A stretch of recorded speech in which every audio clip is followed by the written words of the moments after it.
Hey guys, everybody say hi to your classmates at home.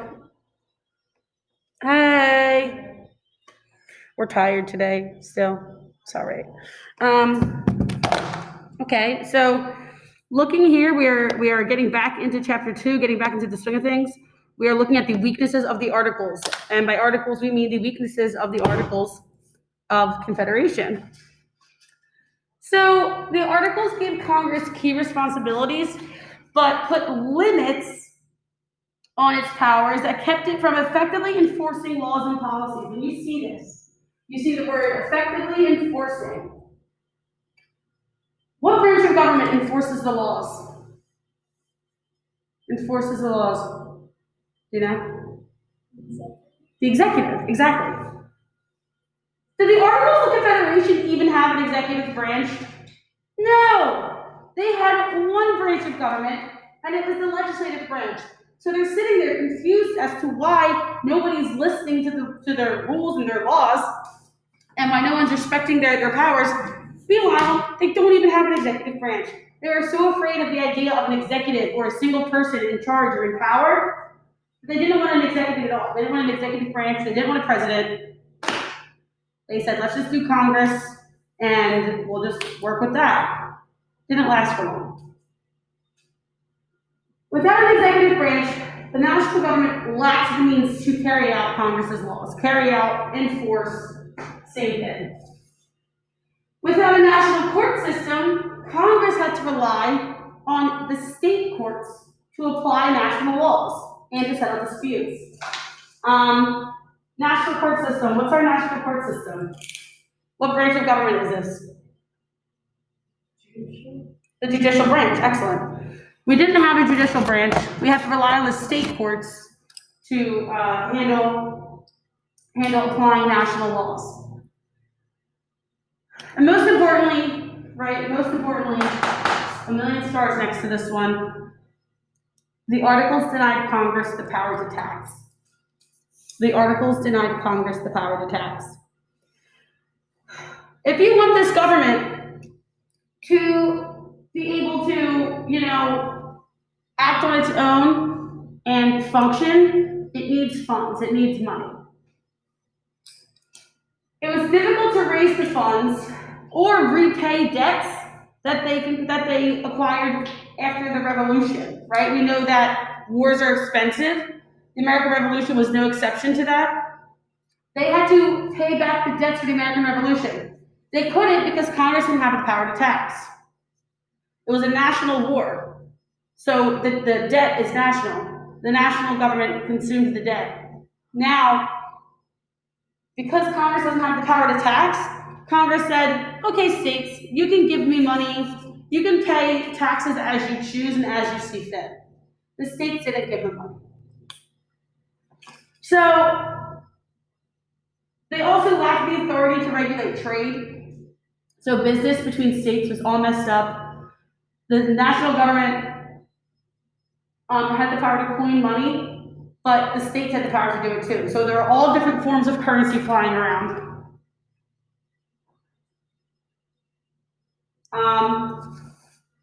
This created a barrier to trade. Trade was more difficult between the states and, internationally. And these are major obstacles to developing themselves economically. They couldn't, after the American Revolution, they struggled to get back up on their feet again for these reasons, due to these causes. In order to ratify laws, Congress required that 9 out of the 13 states agree. Right? I don't think it's very easy to make a decision where 9 out of 13 people agree on many things.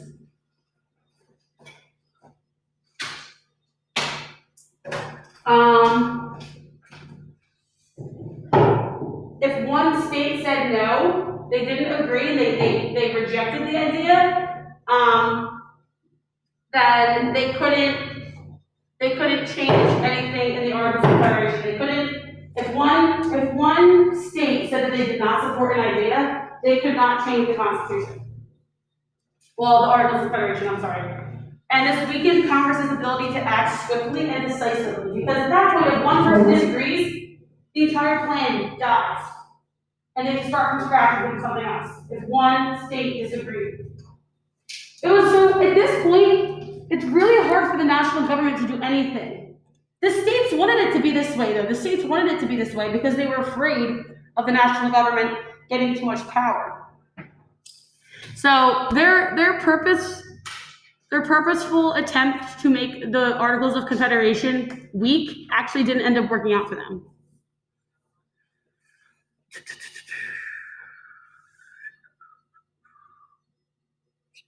I don't like the way that this is.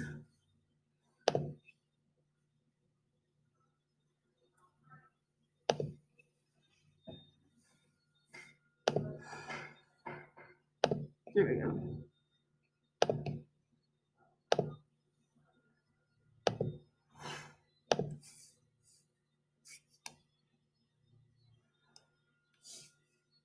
How to do that? Okay, there we go. So now we're looking at pressures for a stronger government. Pressures for a stronger government. So where's my remote?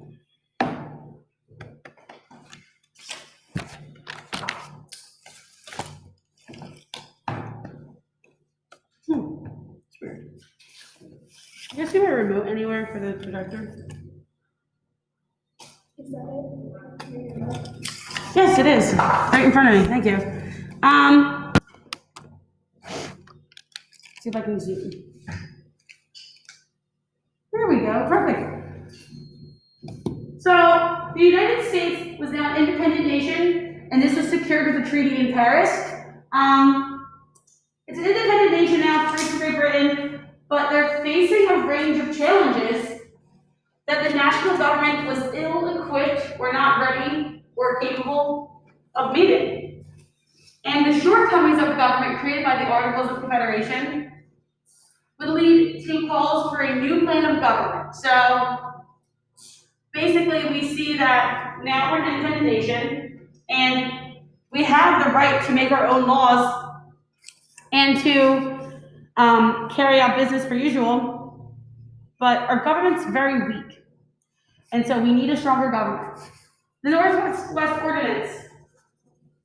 This was in 1787. Basically, we're in the northwestern part of the country, and we're kind of expanding. We're moving more west. We're moving west because, again, remember, the original 13 colonies were on the East Coast. We're moving further west, and we're exploring these territories, which, are now present-day Illinois, Indiana, Michigan, Ohio, Minnesota, and Wisconsin. And what's going on is now the states are saying, oh, well, that's going to be our land. That's going to be our territory. And they're kind of starting to argue about it, right? They're kind of getting a little bit uneasy about this. Are they going to join our state? Are they going to be their own state? What are the requirements for becoming a state? Things like that. So we end up seeing what is called the Northwest Ordinance. And this was actually a successful piece of legislation from the Articles of Confederation. It's one of the only things they did that was actually pretty good. It created a system for admitting new states into the Union, and it banned slavery in all of those new territories. Also, it included a Bill of Rights that guaranteed representative government, religious freedom, trial by jury, and other freedoms to the settlers that were settling those lands.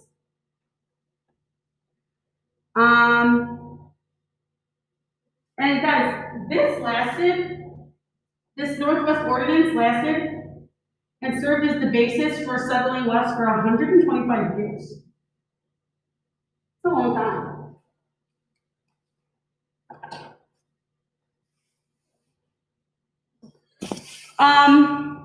The biggest issue here with the new government was the war debt. Because now at this point, think about it. Think about how difficult this is. They just rebelled from Great Britain because Great Britain was taxing them to pay back war debt. Now they're an independent nation. And now they're experiencing some of the same struggles post-war. They're having debt issues. How do you raise funds in a country that is in debt? What do you raise? Taxes, right? So they're like, crap, now we have to do the same exact thing that we were mad at Great Britain for doing. But hey, the difference is that we are represented in government. We're not being taxed without representation. It's actually taxation with representation. So at this point, they're kind of like, okay.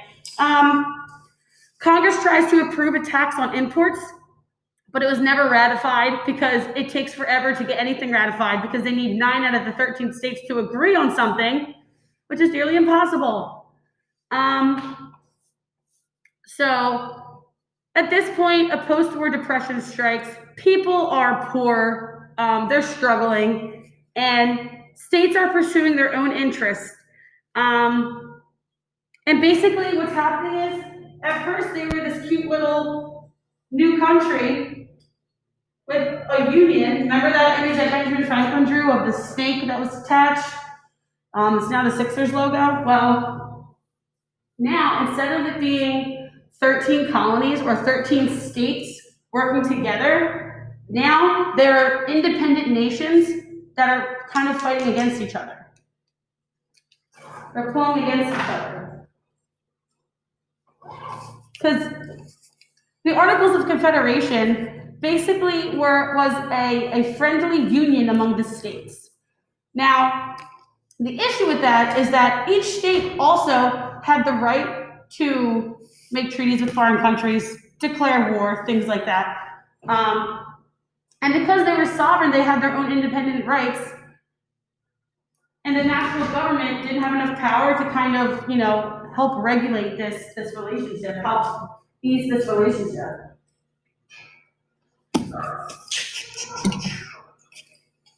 Any questions about this? All right, I think we're ready to move forward. Shays' Rebellion. This is where everything changes. This is the turning point where they said, okay, the Articles of Confederation, they gotta go. Shays' Rebellion took place in September of 1786. And farmers in Massachusetts were facing the idea of losing land. They're in debt, they can't pay their taxes, they can't pay the government their taxes, and so what happens is the judges and the courthouses are foreclosing their farms. They're saying, listen, farmers, you didn't pay your taxes, we're taking your farms away from you. And in reality, the farmers are upset because there's all this national debt, it's not being paid, and it's not necessarily their fault that they can't really survive right now. So we're going to see Revolutionary War Captain Daniel Shays. He's going to lead attacks on courthouses to prevent the judges foreclosing on the farms. So he's going right to the source, rioting, protesting, and saying, you're not taking our farms, these are our farms, it's our property. He led the attack, so there were a couple different small groups, like militias, right? Before he knew it, about 2,500 people are together fighting for this common cause against the banks and the courthouses. So at this point now, they have to figure out how are we gonna get this to settle down? How are we going to fix this rebellion? What are we gonna do? Massachusetts can't handle it by itself, so the Massachusetts legislature asks Congress for help. Congress, you have to send some help, you have to send support. Congress couldn't send support to Shays' Rebellion because there was no money to fund an army, there was no money or forces to help in this situation. At this point, imagine that you are asking, you're sitting there and the states are asking the national government for help, and the national government says, we are so weak and you made us this way, and therefore we cannot help you. We do not have the funds, we do not have the personnel, we don't have anything. Shays' rebellion was the ultimate point that showed us that the Articles of Confederation were too weak and they were not working. It showed how feeble the Confederation was, and it hastened moves to revise the Articles. They said, okay, from this point forward, we need to figure this out because this government is too weak to function. It's not serving its purpose. Could you imagine if there was a rebellion in, let's say there's a rebellion in Philadelphia and you called upon the national government to help and they said, sorry, can't help. What are you gonna do? You know what I mean? Any questions about this? Okay.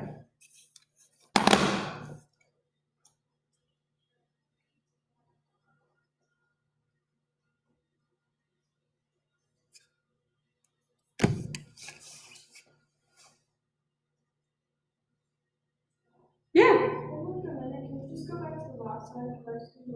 Oh, yeah, sure, no problem.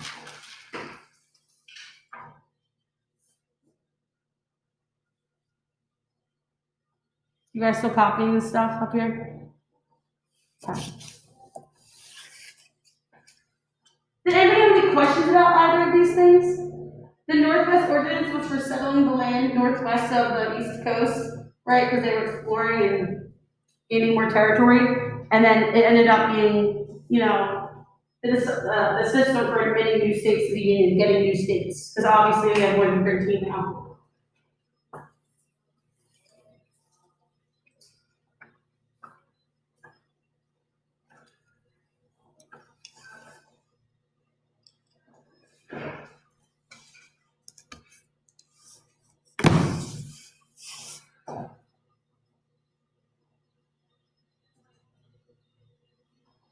What does it say Behind me? No!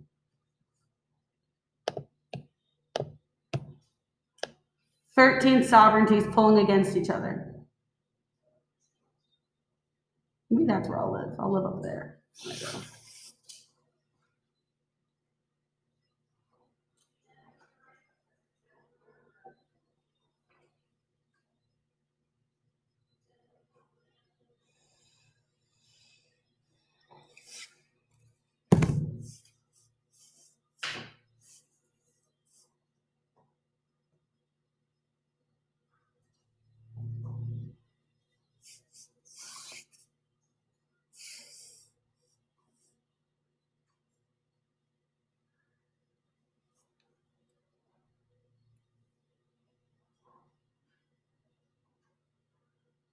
All right, you guys ready to go? Sounds good.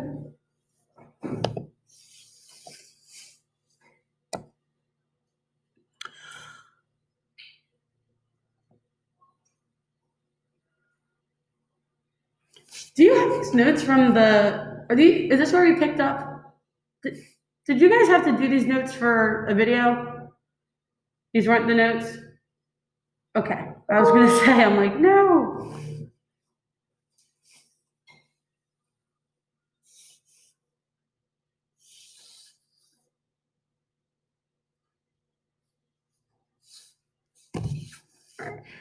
So we have a call to revise the articles. This is in March of 1785. George Washington invites representatives from Virginia and Maryland to his home in Mount Vernon to discuss resolving a trade dispute. Because basically what happened here was these two states were going at it because of trade between the states. So basically at this point, two states are having an issue with one another. They're having an argument, and there's no court system to oversee or resolve this argument. So George Washington says, come to my house, we're gonna figure it out. The president can't invite delegates from each state to his house every time they're having an argument. So they need to fix the articles to figure out how they're going to regulate commerce between the states. To regulate commerce basically just means to make laws in regard to business or, control business between the states. That's what regulating commerce means. In February of 1787, James Madison persuades the Confederation Congress to endorse a meeting for the purpose of revising the Articles of Confederation. Basically, James Madison says, okay guys, clearly this isn't working, let's have a meeting and talk about how we're gonna fix the Articles. What are we gonna do to make them work? We obviously know now that they just replaced the Articles, but at this point they still had hope in fixing them.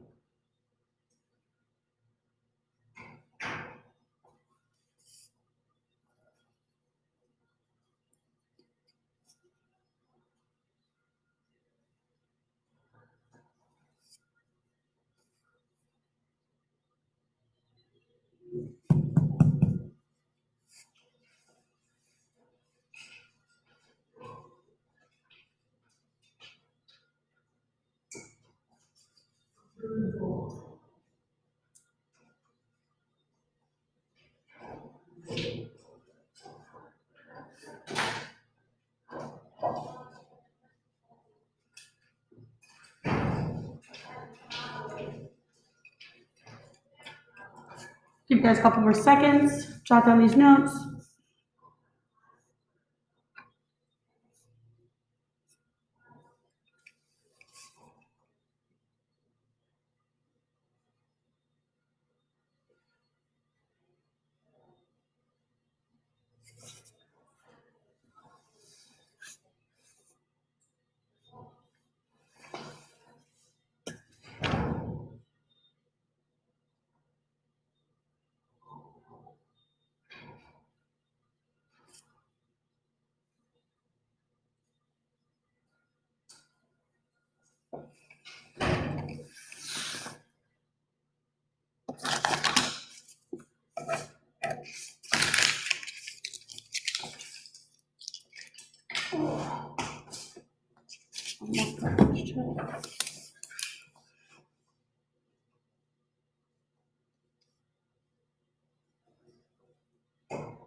Ready to go? Cool. So this leads us to section 4, which is the Constitutional Convention. But before we do that, let's see. You guys have your workbooks? Pretty please say yes. Pretty please say yes. Okay. For girls at home, you might not have this with you, so I will scan it and get it sent to you so that you can work it out.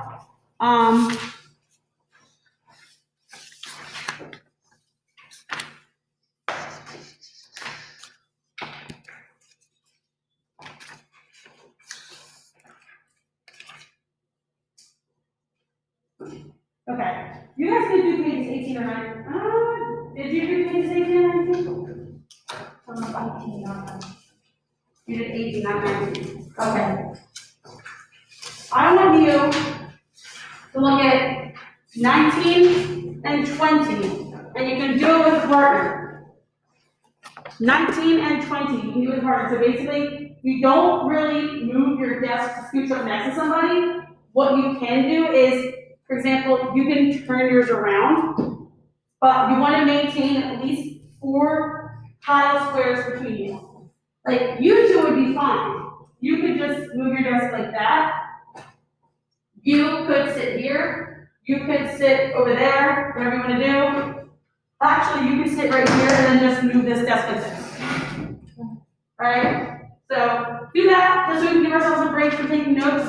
You're basically just going to read a summarized version of our notes and answer a couple questions. So, go right ahead.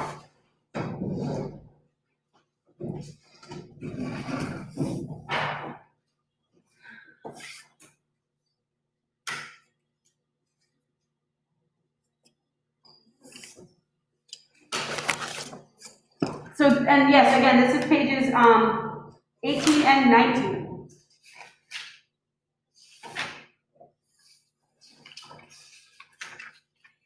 And 19. Go ahead and do that. I'll be right back. I'm going to run these off for your classmates.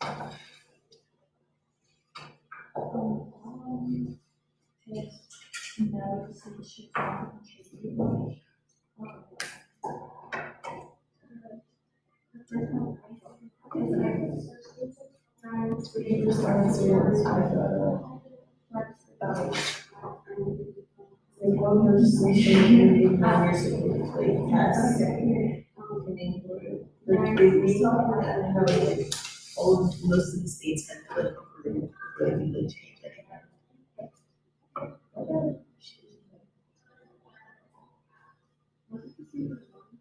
I said no, because the states did not change.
You guys still working?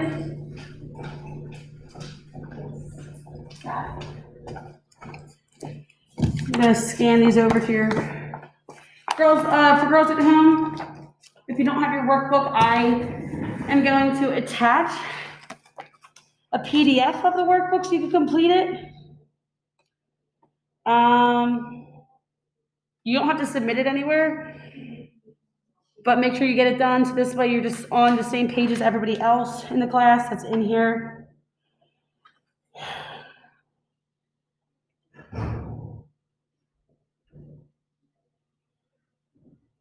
Okay.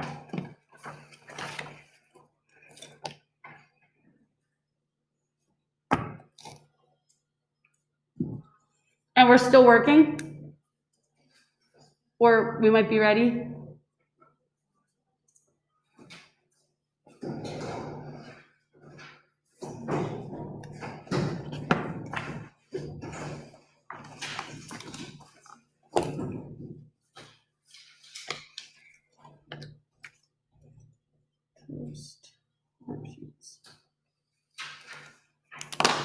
All right, guys, let's check it out. Again, this is pages 19 and 20.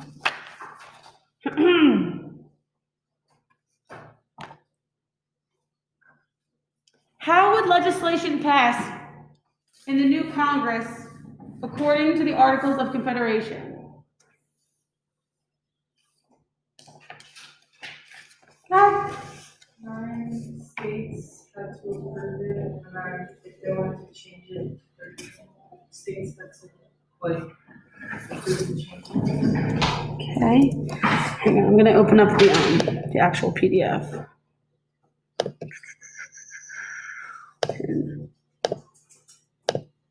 Um,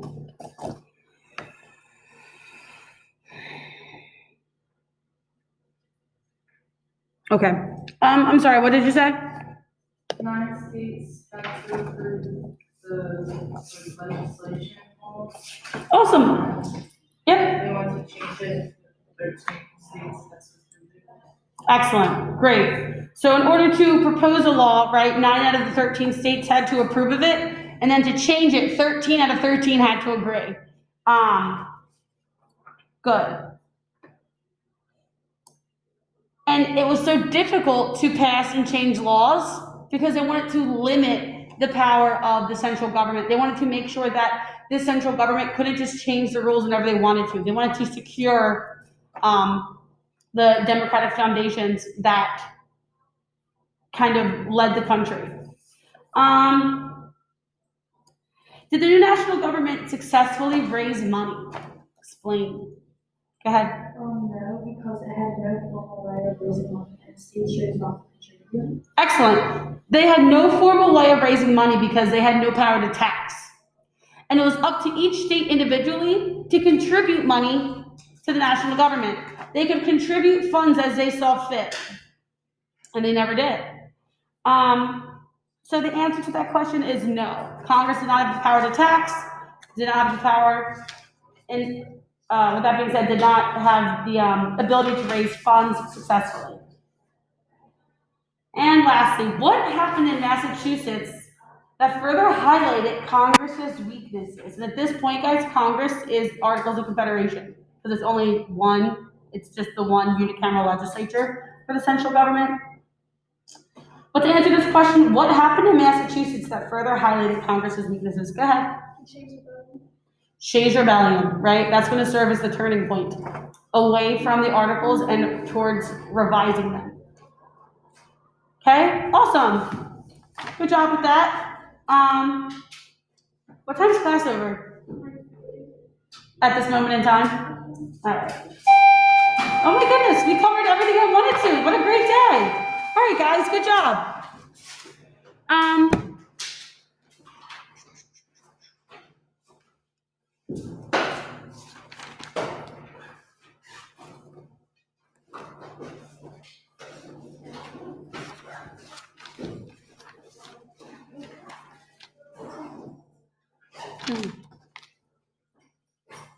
Trying to think about what I want you guys to do for homework.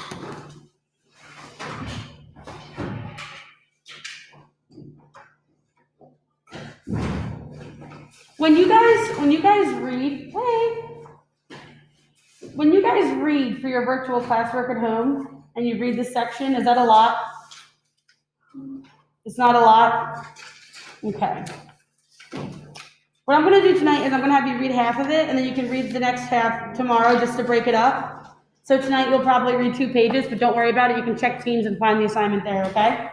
All right, girls, enjoy the rest of your day. Did you guys do what I did? Just watch this wife on the camera the entire time? That's what I was doing. I couldn't notice anything else. It's very distracting. But then I think if you exit out, it like sends me away. Oh, that's good. I don't think it's yes. All right, well, everybody say bye to your classmates. Bye.